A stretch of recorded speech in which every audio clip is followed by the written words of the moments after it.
Please give a round of applause for Mollie. Thank you all so much for being here on a Friday. I'm just here for 2 days, a whirlwind tour of the UK. So it's so fun to get to come to Google. I've been many times to the Google New York office and Mountain View office, but never been to the London office. So excited to be here. And it's such an honor to be here as part of Mental Health Awareness Week. I know that you've had lots of events. And so really the goal of this talk is to share with you some of how emotions affect us at work. So Liz and I wrote this book. She's based actually also in Mountain View, so she couldn't be here. She is actually working for the former head of talent at Google, Laszlo Bock. Show of hands, anyone know? Yeah, okay, great. Y'all know. So he actually left Google to start his own startup called Humu, which is focusing on taking the approach that he used at Google of really data-driven approach to people operations and turning it into a consulting offer. And so they do a lot of nudges. So they get people to sign up as a subscription model, and then they email managers and they say, hey, have you had a one-on-one with your reports this week? So super interesting. Check them out. It's HUMU. Anyway, so we together wrote this book. It came out in February, and we've been doing a lot of press in the US and came over to the UK to do a little bit more press. The reason we wrote the book was that we both felt like when we entered the workplace in our early 20s, we really felt like there was no room for emotions at work. We had to be professional, sort of put on this mask, come to work, but we still were humans and we still had emotions at work. It's just like we ignored them, we didn't know what to do with them.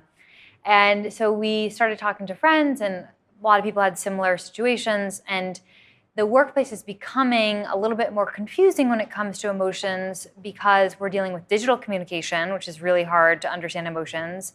We're working across cultures, and there's lots of different emotional norms across cultures, and we're more collaborative than ever. So we were working with lots of different teams all day, so we're dealing with more emotions every day.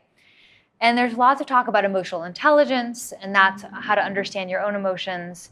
But we felt like there was a missing piece that we wanted, which was, okay, I understand my own emotions, but what do I do with them? When do I act on them? When do I not? Do I use them to make decisions? How do I understand other people's emotions? This idea of emotional fluency. And so we really wrote the book that we wanted to read. And it's fun. There's lots of illustrations. So Liz, my co-author, does these illustrations, which I always say, visualize things that are hard to verbalize, go beyond the text of the book. And there's personal stories and case studies and lots of research. So really the thesis is let's treat each other like humans at work, and let's be a little bit more aware of our emotions so that we can be more productive and successful using them. So I'll just do like a brief intro to the book, and then really would love to have a discussion and Q&A. The book is structured around these new rules for emotions at work, and each chapter has one new rule. So I'll just quickly go through them, and I'm going to try and make it really action-oriented as well. The first chapter is about health, and the rule is be less passionate about your work. And this is sort of facetious. We do want you to be passionate and, of course, find something that you care about, but that a lot of us are no longer caring for ourselves. We're caring more about work than for ourselves, and that's when the real problem happens. And so a couple of things that you can do from like a mental health perspective. Email is a huge stressor, and I think we don't realize it because it sort of makes us feel good. We get a little dopamine trigger every time we get a new email, and it's like it gives us something to do. But it is a huge stressor, and the research shows that a lot of times when we're checking our email, we're not actually doing anything with it. Like we're commuting, we're looking at it on our phone, we open it up, but like we don't want to type a response. And so then we've read all this stuff, and it's lingering in the back of our brain, and it's being like a low-level stressor to us. And so the best thing to do is actually don't open your email, don't read it until you're ready to deal with it. So when you get to your desk at your laptop, when you're ready to sit down and deal with it, otherwise it's being a trigger in the back of your mind. Setting an example if you're in a leadership role. So Shonda Rhimes, who's created a bunch of hit TV shows, she has a thing in her signature that says, if it's after 7 p.m., I'm not going to respond to your email, and if I'm your boss, may I suggest that you do the same and put down your phone? So that's setting these emotional norms for how and when we respond and when we take breaks for ourselves. That's set at a leadership level, which is super important. Stop feeling bad about feeling bad. So I think this is probably a bigger issue in the US than in the UK, but there's a lot of focus around positivity, and a lot of organizations actually have in their values, be positive, some version of that. And that can be really stressful because when you're not feeling positive, which is totally normal human thing, you're like, oh, there's something wrong with me, and then you feel bad about feeling bad. So to stop that cycle, just remind yourself, everyone has low periods, everyone has bad days. That is totally normal and part of the cycle of life. And then viewing your thoughts as thoughts, not inevitable truths. And this is something that I've had to work on personally in therapy, which is we have thousands of thoughts per day, and a lot of it is coming from that little reptile brain inside of us that's trying to protect us from things, but that they aren't inevitable truths. And so if you are like me and you sort of catastrophize, where it's one bad thing happens and then suddenly you're like, my boss yelled at me, I'm going to get fired, I'm going to end up living on the street, to stop those and say, that's actually not an inevitable truth. The fact is, my boss yelled at me. Okay, let me deal with that. So good illustration here from Liz. The second chapter is on motivation, and the rule here is to inspire yourself. So oftentimes we rely too much on our workplaces to motivate us. And really, the research shows that we can actually motivate ourselves. We have a good understanding of what drives us emotionally. So if you can define the way that you do something, even if you can't define the outcome, you are going to feel more autonomy for that, and you will feel more motivated to do that. So even if it's okay, I have to track something in a spreadsheet. Well, if I get to set that spreadsheet up, then I'm going to feel more autonomous and in control. Connecting your work with a compelling purpose. You all are at Google. I think this is probably easier than at some other companies. You have a good mission statement, but it still can be hard when you're in the day-to-day of sales or whatever you're doing to connect that to the larger purpose. And so sometimes what helps, I work at IDEO, and a lot of times what we do is try to go meet our end users as much as possible. So we're a consulting firm, we're working for a client. It can feel very removed, what is the actual outcome that I'm having? But in the beginning of every project, we do go and talk to a few end users, and then we print out their photos and put them on the walls of our office to remind ourselves, this is who we're serving. It's a human at the end of the day. And then looking for new opportunities to learn. So viewing the workplace as an atmosphere of learning and growth is really important for motivation. Maybe you can find someone to swap skills with. So Liz, she did this thing where she taught someone how to use Adobe Illustrator, and they taught her how to build the website. And this was a side project that she was working on outside of her formal day job. Next rule is in the chapter on decision making. And so often we think about decision making as a very rational act, but the research shows that we are not rational. The behavioral science is that we make decisions based on emotions a lot more than facts. And so part of this is understanding what emotions are affecting me and which one should I pay attention to. So there's two different types. There's relevant and irrelevant. So relevant are things like, I think I'm going to feel regret if I don't do this. So that's very relevant to the decision at hand. Irrelevant emotions are I'm tired and hungry. So I'm an introvert, and so I often have a hard time motivating myself to go out to after work drinks. I know in the long term it will make me happier because I want to connect with my colleagues and I do really value them as friends. But when 6 p.m. rolls around, I'm I just want to go home and be at home with my husband and eat dinner. So in that case, I have to remind myself, this is an irrelevant emotion, that I'm tired and hungry. I do really want to stay. So that can be helpful.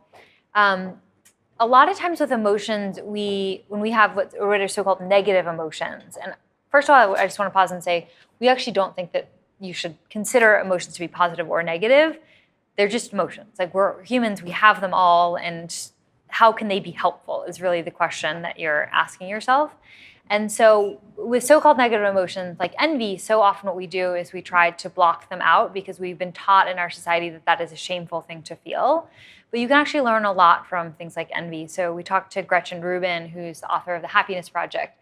She talked about how when she made a switch from law to writing, she was getting her school's alumni magazine, and the people she was reading about that she was most envious of were writers. So even people who had really distinguished law careers, she was like, whatever, I don't care about what they're doing. And so she was like, oh, they have something that I actually value. So let me use that as a piece of data to help me make this decision. I'm feeling envious. And that helped her make the switch. Next one actually comes straight from Google. So who here has heard of psychological safety? Okay, great, a lot of you. So yeah, a big study came out of Google, which was the best teams have psychological safety. It doesn't matter who's on the team, their background, their age, any of that. It's about this feeling of feeling safe enough to take risks and ask questions. So here's the definition: admitting mistakes, taking risks without being embarrassed by the group. And so I know a lot of your manager training covers that, which is great. So a couple of tips around this in terms of the emotional side of things, encouraging open discussion. So rather than saying something like, does anyone disagree? Because it can be hard to be like, yes, I disagree. You can say, is there an opposing viewpoint that I haven't heard from? Or who haven't I heard from in the room? Making room for that. Asking clarifying questions. So if you don't understand something or there's jargon or acronyms, asking what it is and know that other people in the room probably don't know what it is too, and you're making it okay for them to do the same.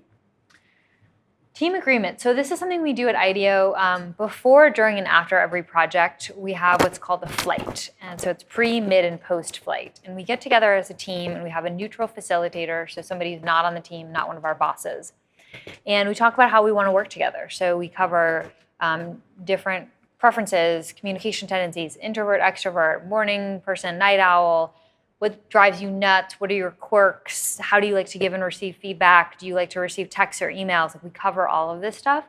And it takes time, but it definitely is more efficient than what happens when you don't do that, which is then conflict comes out later because you have no idea what people's preferences are because you haven't bothered to ask.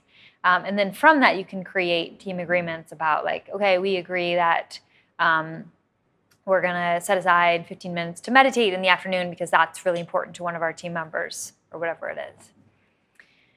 And then the last one, we talked to this guy who's the head of diversity and inclusion at BlackRock, and he said that one thing that can really help people feel safe and a sense of belonging is feeling like they are addressed as a human, not just a human who is at work. And so you can do this by asking deeper questions. And he recommended asking, when you think of your childhood, what food comes to mind and why? And he was like, you never just get someone saying pasta. They're like, oh, my mom's Italian and she cooked pasta every Sunday, and there's this whole story behind it.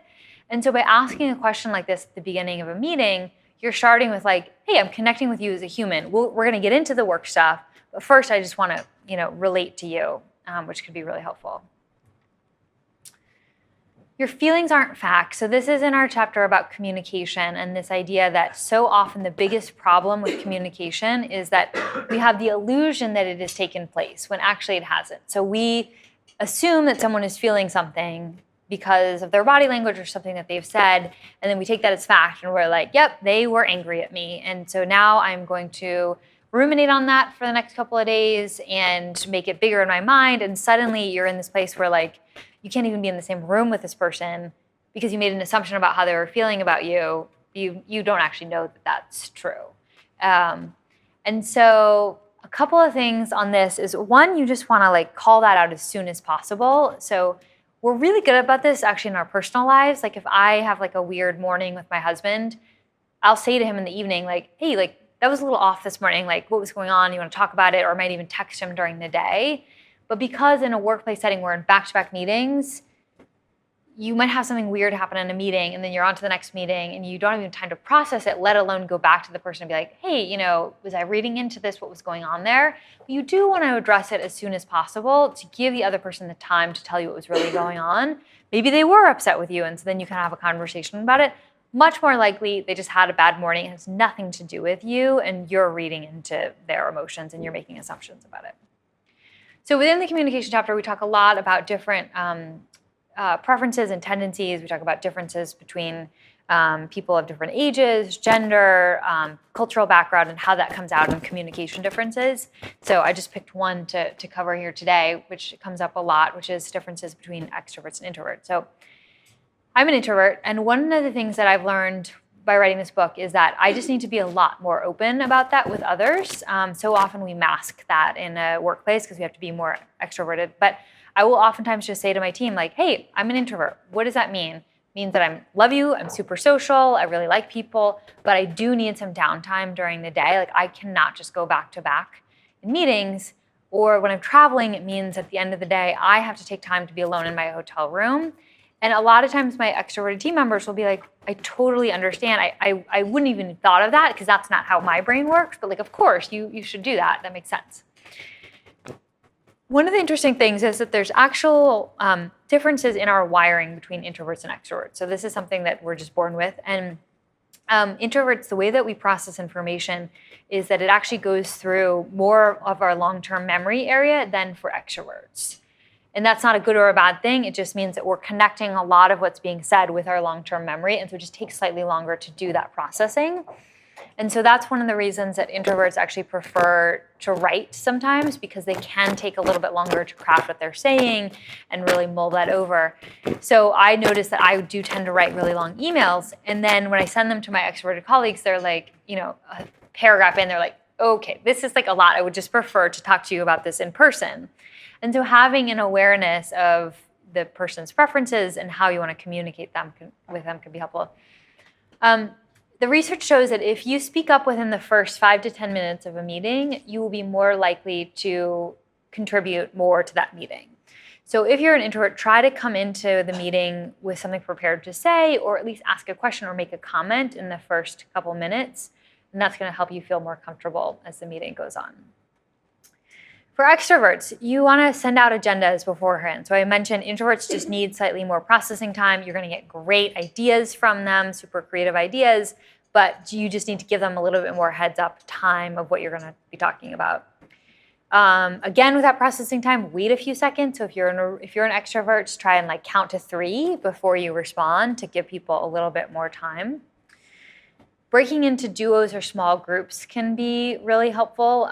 So what happens with introverts is we're paying attention to a lot of different stimuli in the room. So I'm paying attention to not only the person who's talking, but what they're wearing, who else in the room is there, what they're thinking about, the colors of the background. Our world is just full, and we're not just focusing on the person. And so by breaking it down, so we just have to focus on one person, it can be easier. And then just lastly, don't stop extending invitations. Introverts can be really social and fun. You just have to give them a little more time. The next one is about culture and this idea of emotional norms. So there's a study that shows that our emotions can actually spread. They're very contagious. So if one of my colleagues is in a bad mood, I can pick up on her bad mood. I can go home and spread that bad mood to my husband, and then he can the next day spread that bad mood to one of his colleagues. That's how far a bad mood can spread across to a different workplace. And so there's lots of norms that sort of affect how we express emotions, and these differ by organization. So in some, especially financial services firms, it's totally fine to yell and swear at other people. In some offices, it's totally acceptable to cry a lot of the time. And this varies culturally too. Like in the UK, you might be more or less emotional than we are in the US or in other countries. And the hard thing is when you first join an organization, these are the things that you don't know and are really hard to pick up on. They're these nuances, and it takes a long time to understand them because they're not written down anywhere. And so in general, we do think that we could all probably do a little bit more emotional expression than we currently do at work. And not saying you're going to run around screaming and swearing, but that we do sort of put on this shield, and we sometimes forget that it's okay to share things that are going on in our lives. And so especially if you know that something else is going on in someone else's life, checking in about that. So if someone's going through a difficult time, a divorce, someone in their family is sick, I think sometimes we're oh, they don't want to be bothered by that. We're at work. That's not important for me to ask about. But they're still human when they come to work, and it is really nice to have someone check in on as to how you're doing.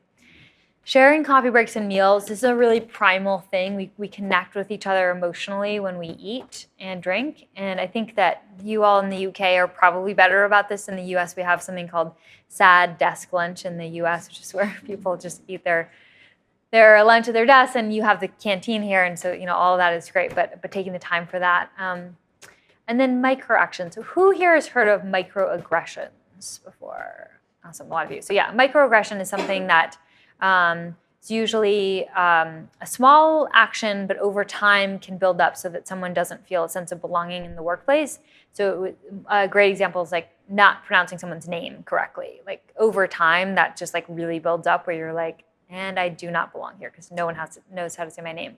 So microaction is flipping that and saying, what are the positive things that we can all do on an individual level to help people feel a sense of belonging? So it's like pausing to bring someone up to speed in a conversation, or when someone new joins, offering to take them out to coffee, or sharing with them like, hey, I also had a really hard time with that. A great example of this is we talked to this guy who runs a consulting firm in the US, and one of his colleagues pulled him aside after a meeting, and she said, I noticed that you didn't call me by name in that meeting and you called everyone else by name. I wonder if that's because you don't know how to pronounce my name. Can I teach you how to pronounce my name? It's Karishma. And he was like, oh my gosh, I'm so sorry. But he realized that he thought it was ruder to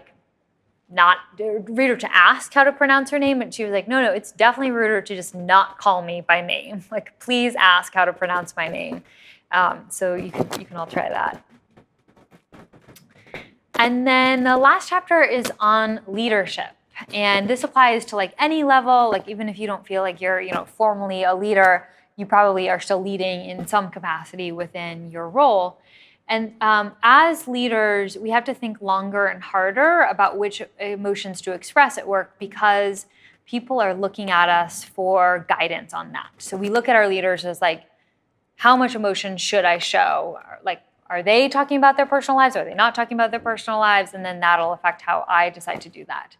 And so it's this balance of how do you be vulnerable and authentic, which helps people connect with you, but not be too vulnerable and authentic, which people lose respect for you. So like if you're a leader and you have to do something really hard, like announce layoffs, and you do it and you do not express any emotion, people are going to be like, are you not a human? Why are you not like feeling this distress that I'm feeling and not respect you?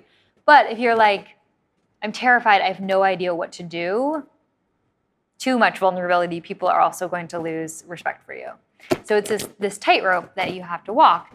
The other thing is that a lot of your own emotions are going to affect others even more so than just like regular emotional contagion. So whatever emotions you are displaying, your reports will sort of build off of that emotion that you are feeling. So a couple of ways you can do this. The first is to figure yourself out. So you have to do the deeper work of understanding your emotions before you can share them with others. And part of this is being what we call emotionally granular. So often we're like, oh, I'm feeling really stressed right now. Okay, stressed is like a catch-all term, not helpful. Why am I feeling stressed? Well, feeling stressed because my team is really procrastinating and I'm somebody who doesn't like procrastinating. I really like to get things done in advance. And so I'm feeling really anxious about that. That's much more specific than I'm feeling stressed. And so then I can go to my team and say, hey, you guys know me. I'm somebody who really like to get things done in advance. I'm feeling a little bit anxious right now. What can we make an agreement on together about what we're going to get done in the next day so that we can all feel better about this? That's super actionable. Everyone can say, okay, I know how to help you with that. So sometimes it takes time. Like a lot of times we feel an emotion really deeply, but we're not able to articulate what it is or why we're feeling it. And sometimes you have to take a couple hours or take a walk or sleep on it to be able to say, oh, that's why I'm feeling it. And then that's when you want to communicate it, only after you can understand the deeper need behind it. So the second one, we talked to another former Googler, Kim Malone Scott. Raise your hand if you've heard of her. So she wrote a really great book called Radical Candor, which I highly recommend, all about feedback. And her whole thesis is that you want to give feedback that helps people grow, but so often we don't do that because we feel like we're going to upset them. But actually, to care personally about someone is to give them feedback. Anyways, recommend it. But she talks about how one of her, when she was at Google, one of her employees came up to her and he was like, I know the kind of mood that I'm going to have, but the look on your face when you walk in the office in the morning. She was like, oh God. And I think, as leaders, we can put a lot of stress on ourselves because it's like, well, am I never allowed to have a bad mood? And of course, we all have bad days. That's totally natural. but you do want to share that. So what she would say is she would say, hey, I'm having a bad day or a bad morning. It has nothing to do with you. You don't even have to go into why it is. It has nothing to do with you. But the last thing that I want to do is make your day worse with my bad mood. So I'm just sharing that. Because I think so often we think that people aren't going to tell what our mood is unless we like verbalize it. But there's so many nonverbal cues that we're giving out about our emotions. Like people are going to pick up on that, whether or not you're sharing it. Finding time to prioritize yourself. So we say you can't pour out of an empty cup. So finding the time to take a walk, meditate, whatever it is that you need to do to feel better. And then if you feel isolated, seek support. Being a leader can be really lonely. And so trying to find people who aren't your direct reports to like sort of unload on. And so maybe that's a coach, a therapist, a significant other, a friend. But you do need to find people who can help you talk through any emotions that you're having. So we'll open it up to questions. The last thing that I'll share here is that we've developed a bunch of assessments, and you can go on our website and take them.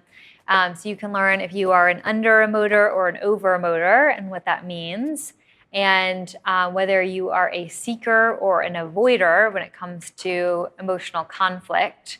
And then there's some ones you can take for your team and for the entire organization, which I recommend taking. So I will open it up to questions. Happy to answer anything. I know it's Mental Health Week, so we can talk more about that. Anything that I addressed in the slides or anything else. And if it's personal, Andra can also we can share edit the video Yeah. if you require. If you would like us a question, we've got 2 mics. If you could use those and raise your hands. But before we do that, round of applause for Mollie. Thank you, Mollie.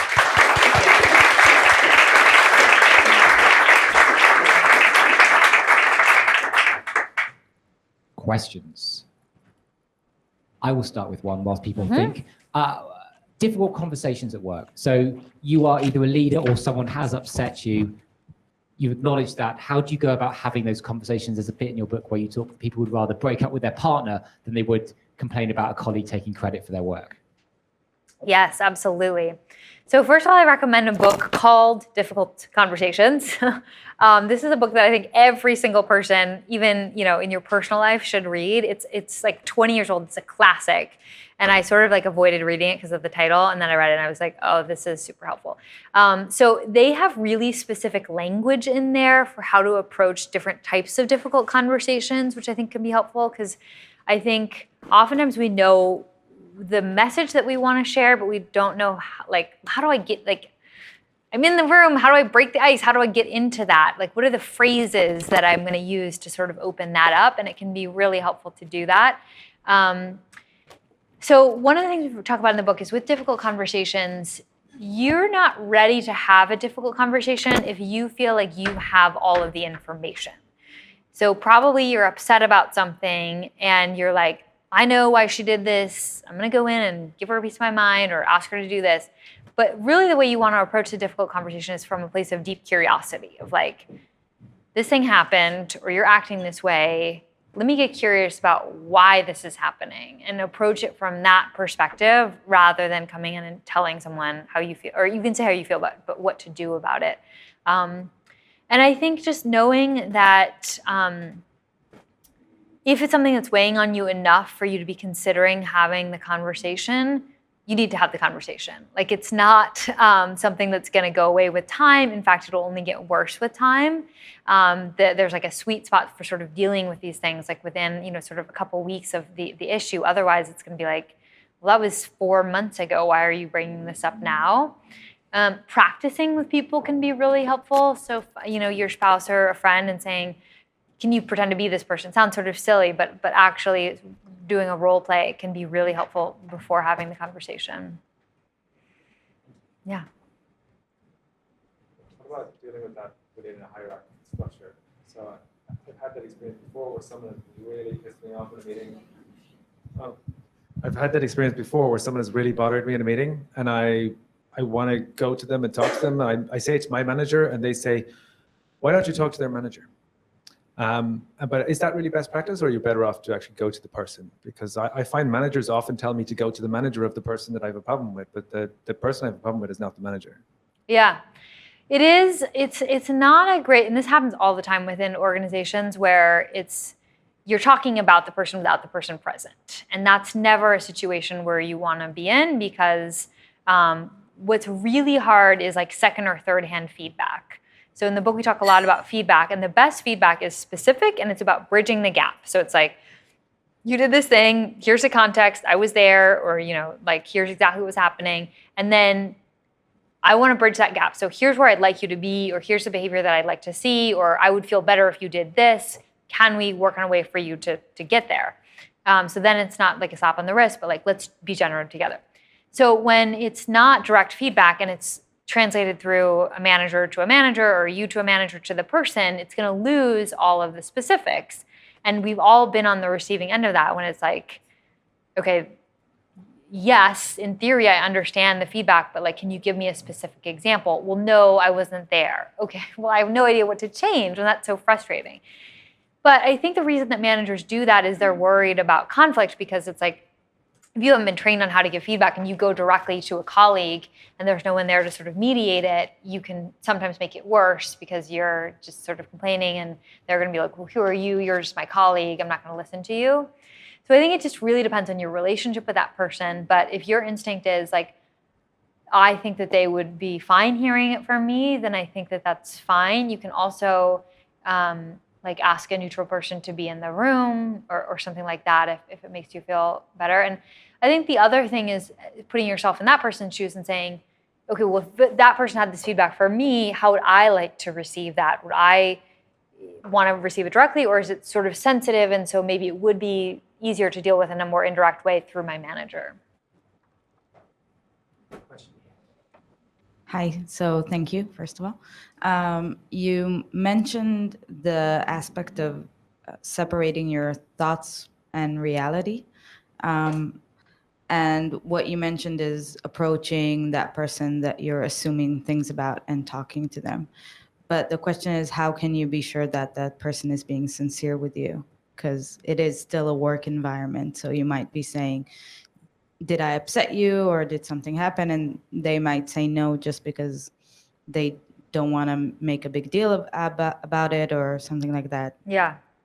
All that you can control is you trying to broach the subject and giving them the space to share with you if they are having an issue. And I know that's hard, just to like say, well, I'm going to let go of control. But yes, that absolutely may happen. But I think that if that does happen, you may still have more of an impact than you think. So if somebody is upset with you and you come to them and you say, I'm sorry, I don't know if I was reading into this, but I felt like something was off this morning.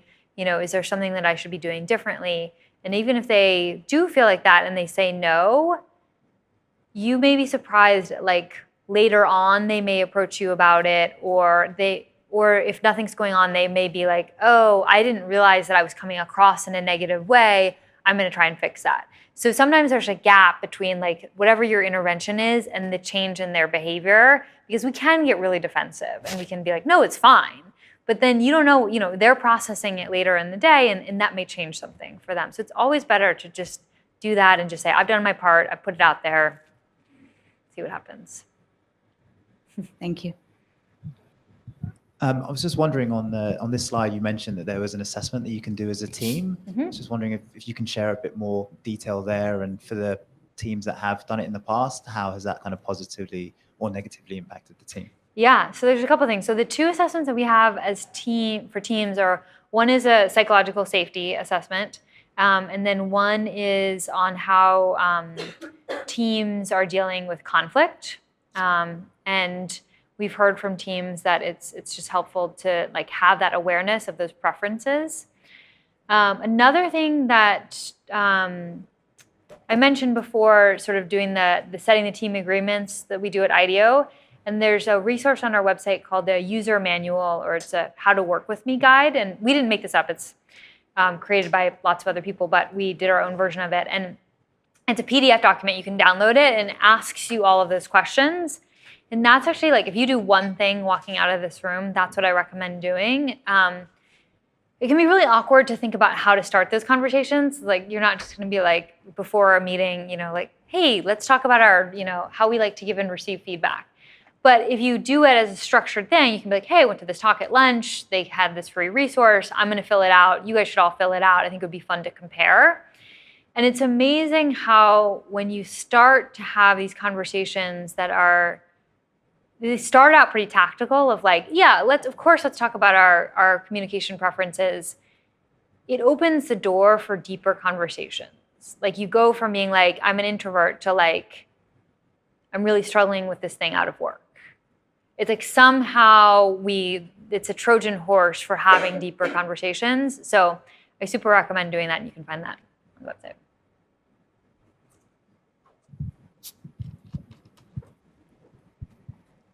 Thank you for the talk, really, really good.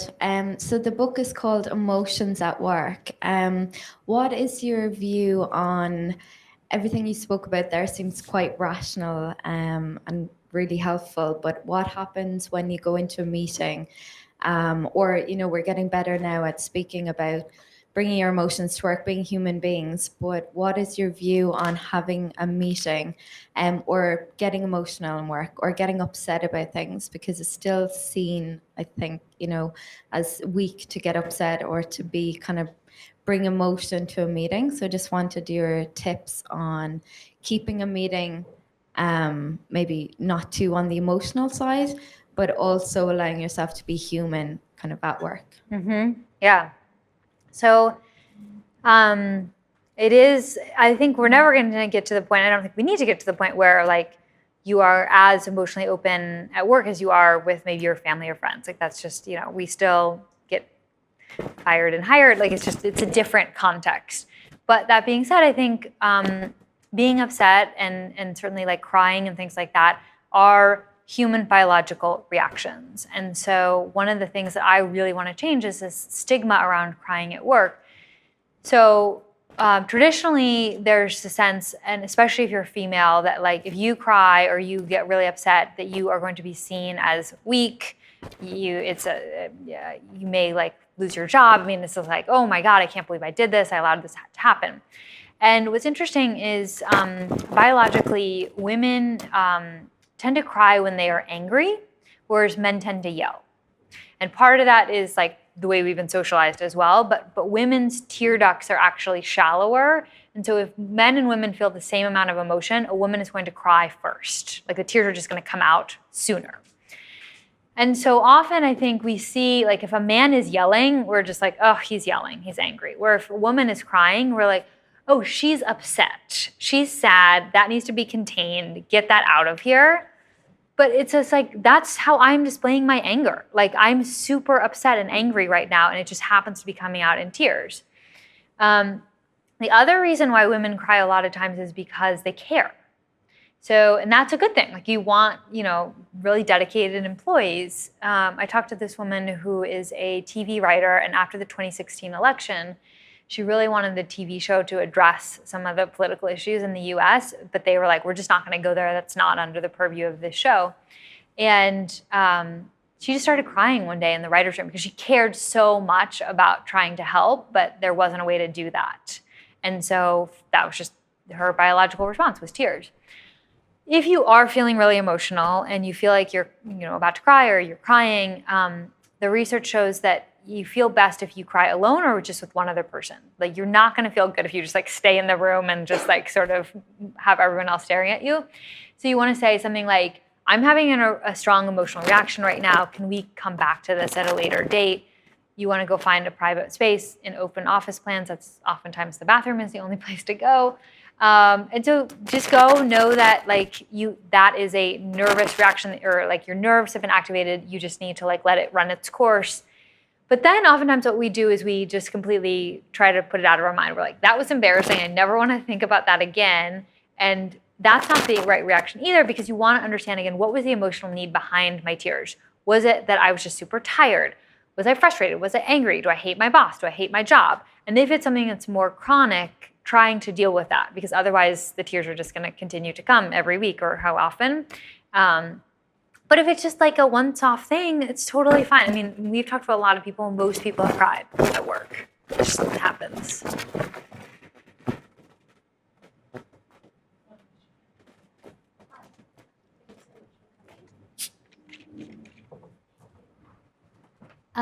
We've covered a lot of emotions today. I was wondering if you had any tips on the emotions of grief at work. Yeah, that's really difficult. I'm going to recommend another book that you may have read. It's called, I think it's called Option B or Plan B. Option B, I think, Sheryl Sandberg and Adam Grant. So Sheryl Sandberg, her husband died, and she wrote this book all about grief at work. And I think, so during the first phase of grief, I think that is the most difficult part, because all that you're sort of thinking about at any given moment is the grief, and it overlaps with everything. There's not a time when you're able to be present in the moment. It's just like this cloud hanging over you. And that's sort of you just have to get through it, and understanding that you have to share with your colleagues what's going on, and that you may not be able to be as committed to your work during that period, and just asking for sort of understanding of that, which hopefully, you work at Google, you would get. But then actually in sort of the next phase of grief, work can actually be really helpful, because it can be a place where you can sort of tap back into who you were before the grief, and remember that you can have thoughts beyond the grief, and you can feel useful, and you can, connect with colleagues and do meaningful work. So that's one thing that Sheryl Sandberg talks a lot about, which is that coming back to Facebook and having time where she was really needed was really great, because it was 8 hours a day where she could sort of set the grief somewhat to the side a little bit. Yeah. Hi, thanks for coming as well. Really good presentation. I have a question about the sort of extent of expressing authenticity at work and how it applies to others.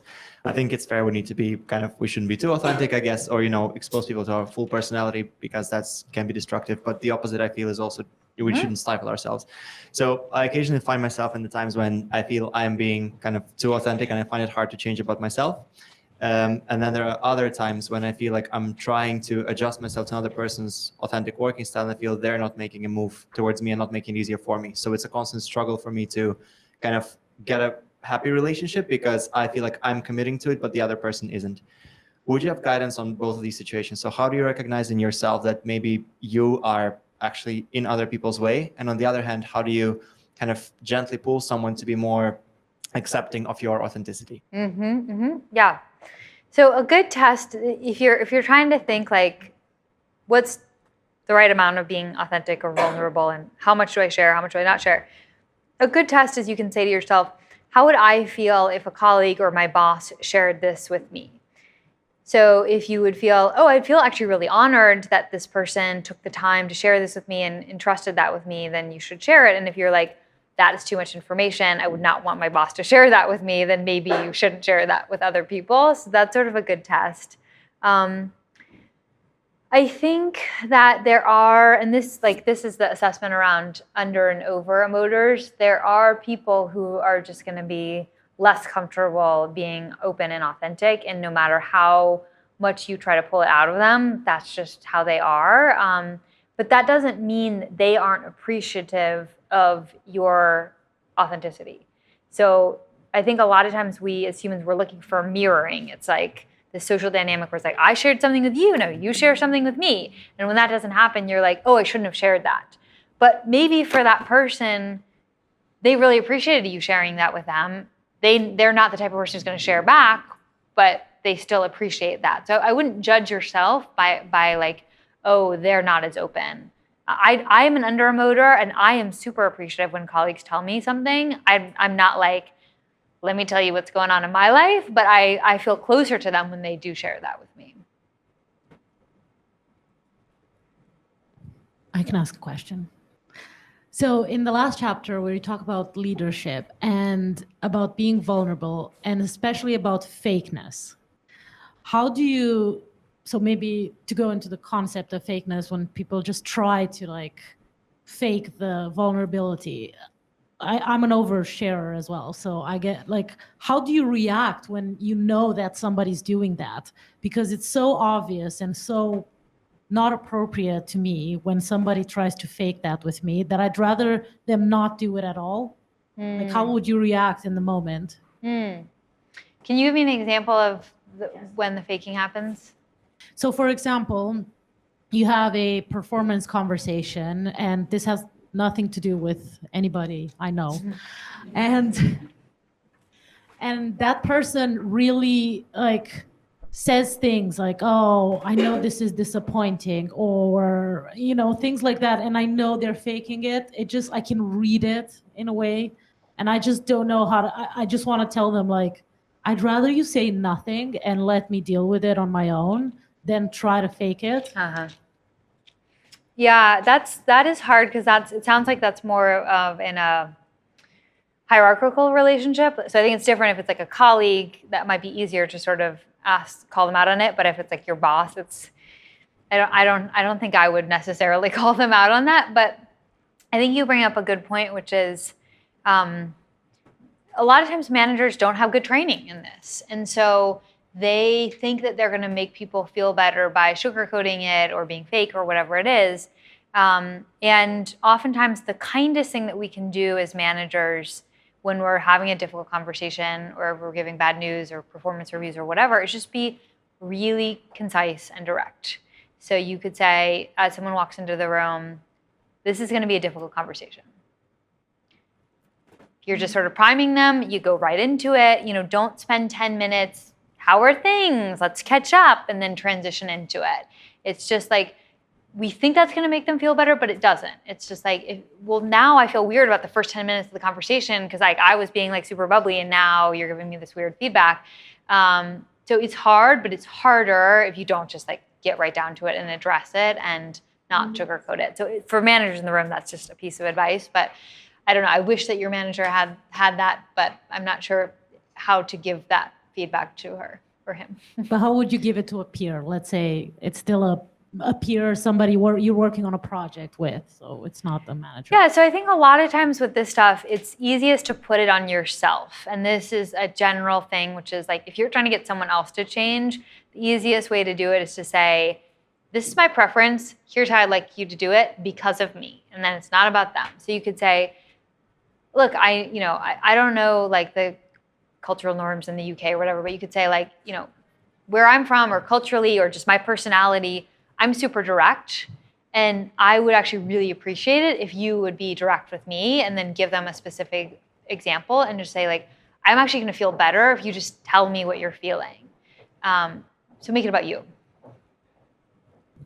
Great. With that, we will share around your assessments on the email afterwards, and please join me in a massive round of applause for Mollie.